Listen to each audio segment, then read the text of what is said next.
Week 11, where we give you the best picks to bet Week 11 in the college football season. The Grueling Truth is powered by betting.net. Betting.net is your best bet for finding the online casino or sportsbook that's right for you. Make sure you check them out at betting.net.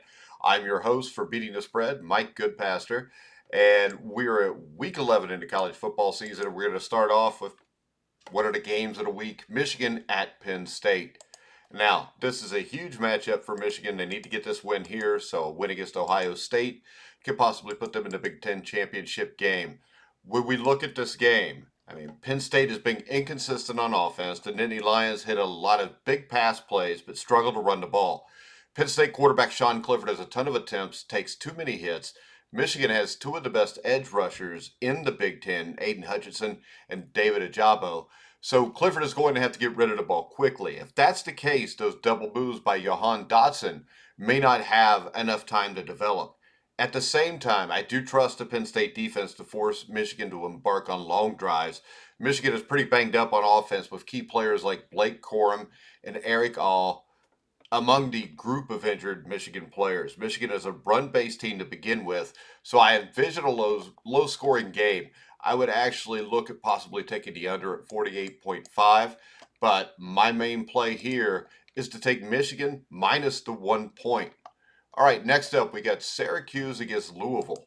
Now, Syracuse is coming off a 1-10 season, has only played in one bowl game during Dino Babers' tenure.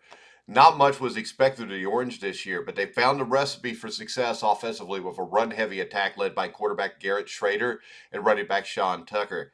Sitting at 5-3 and coming off a bye week, I expect Babers' offense to put up some points in Louisville with a chance to get back to the postseason. I think Louisville will be ready to do the exact same thing to the Orange, though.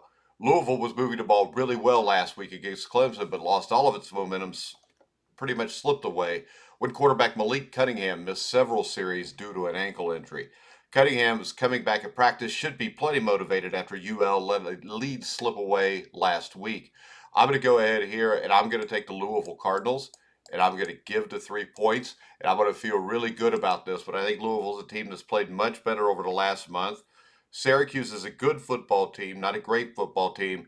I'm going to go with Louisville here, minus the 3. Next up, another Big Ten matchup. We get the Minnesota Gophers at the Iowa Hawkeyes. Now, this might sound crazy, but I really like Minnesota this week.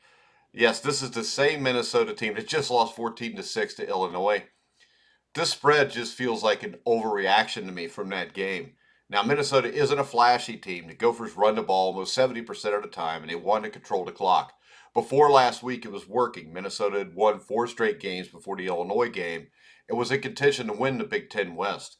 Iowa will most likely be without starting quarterback Spencer Petras in this game, leaving sophomore Alex Padilla to make his first start. Padilla saw plenty of action last week versus Northwestern, but the Minnesota defense is much better than what we saw from the Wildcats. I like the upset in this game. I'm going to take Minnesota plus the 6.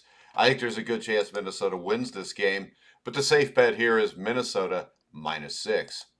Next up, we got a game that, 20, 25, 30 years ago, this would have been the rivalry game of the week. We've got the Miami Hurricanes traveling to Florida State to battle the Seminoles, and I don't think there's anything fluky about what this Miami offense has been doing over the past month or so. With Tyler Van Dyke at quarterback, the Hurricanes are averaging 34.4 points per game in ACC play and have been routinely hitting explosive plays. The Hurricanes had 563 yards last week against Georgia Tech and would have won by a larger margin if it weren't for some bad fumble luck. That leads into Saturday's game at Florida State. Florida State's offense should look much better this week with Jordan Travis back at quarterback, but I don't think FSU's secondary is good enough to keep the Miami passing game in check.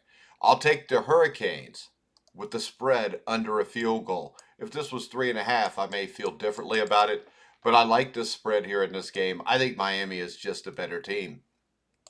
Now, I want everybody to remember that's watching right now, betting.net finds the best promotions, offers, and bonus codes so you don't have to. Head over to their website now to take advantage of things like free bets and matching deposits. All right, guys, that moves us on to the West Coast. Stanford at Oregon State. Stanford's not very good, and Stanford is why I find it hard to believe Oregon's ranked number 3. Stanford allowed 441 rushing yards in a 52-7 loss to Utah last week. Now, Stanford has to go on the road and play the only Pac-12 rushing for more yards per game than Utah, and that's Oregon State. Oregon State has lost its last two games, both on the road. OSU is now 4-0 at home this year, however, and can clinch bowl eligibility with this win. It would be the first time since 2013 that the Beavers have made a bowl game. Now, Stanford is one of the worst in the country at both running the ball and defending the run, and is likely without starting quarterback Tanner McKee yet again. If McKee can't play, Stanford coach David Shaw said true freshman Ari Patu could get the start. He would be the fourth quarterback to start a game for Stanford this season. It may not be as ugly as last week's 52-7 loss, but I have a hard time envisioning a way Stanford keeps this game close without McKee.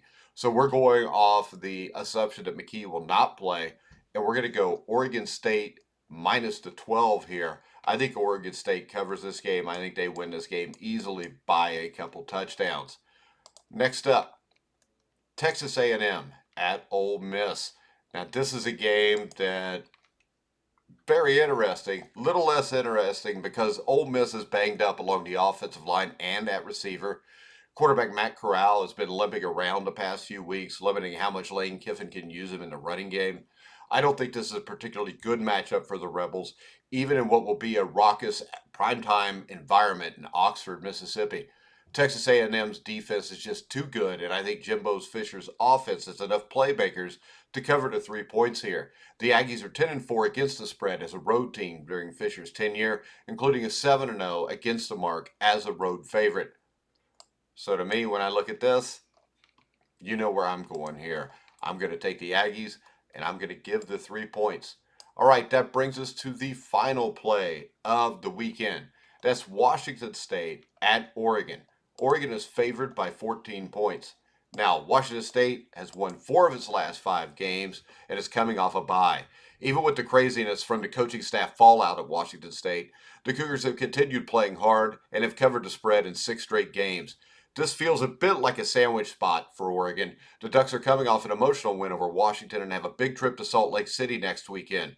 The Utah game is the game most folks circle as the biggest test for Oregon.